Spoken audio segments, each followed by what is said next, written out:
Behavior disorders are more common than you might think.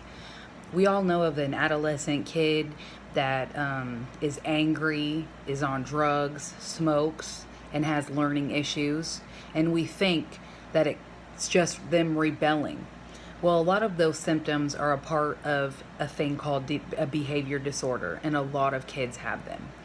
In a 2004 case study analyzing educational issues by Campoy, it discusses a child, an adolescent named Billy Stark. Billy's reputation preceded him. He was the normal, rebellious teenager that you might see. Spiked hair, he dressed like a rebellious teenager, he did drugs, he smoked, he was angry, he had outbursts, and he had learning issues. He was below average for his grade. Billy was set to start a new school, Southview Middle School. This school was different than most. Mr. Salstick, who was the principal, he tried harder than most principals. He met with his faculty and staff and teachers weekly, regularly, to talk about school issues and student issues. Before Billy even started school, the teachers agreed to come up with a plan for him. Okay, so the plan was that first they were going to meet with Billy's dad to try to get him on board so everybody could be in agreement. Half of his time would be spent in a regular classroom with Mr. Barsta, who was known to be calm, patient, and good with the students. They thought that would be good for Billy. The other half of his day would be in a special education class to help him with his below average learning, to help him get on track. Okay, so when school started, Billy, right away on his first day, he ended up hitting a student, and following the days after, he seemed to always get in trouble. He had outbursts when he was in Mr. Barsta's class. He would have outbursts where Mr. Barsta would have to take the other students and walk out of the classroom until he was finished. And this was a regular thing. In his special education class, they started out with rewards, giving him breaks when he would do well.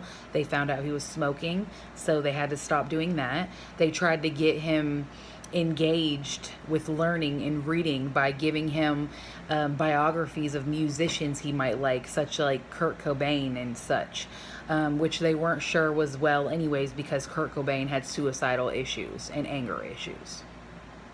So, this went on until Billy's dad decided that he was going to move to Indiana with his family so they could help him.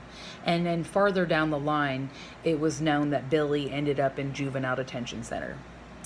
On page 76 of the 2004 case study on analyzing educational issues, part 2, it discusses how Billy and other kids similar to Billy slip through the cracks and end up in the system, whether it's juvenile detention, foster home, things like that, because schools, first of all, don't have enough resources and time and to give that much effort as they did at Southview Middle School to kids like Billy.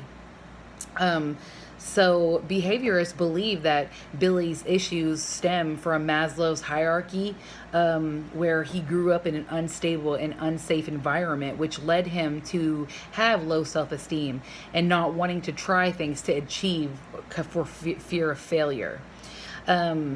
Behaviorists believe that Southview Middle did well with trying him in a regular classroom with Mr. Barsta and other students, because all it takes is one connection with another human being that's a positive role model to help him in his life. That would have been one way.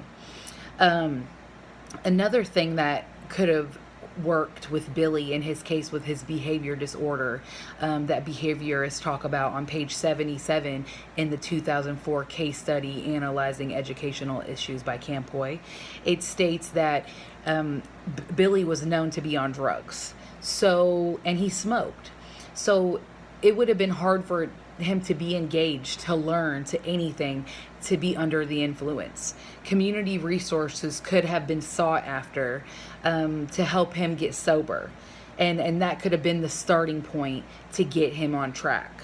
In conclusion, all of these things working in accomplice together could help with behavior disorders in children.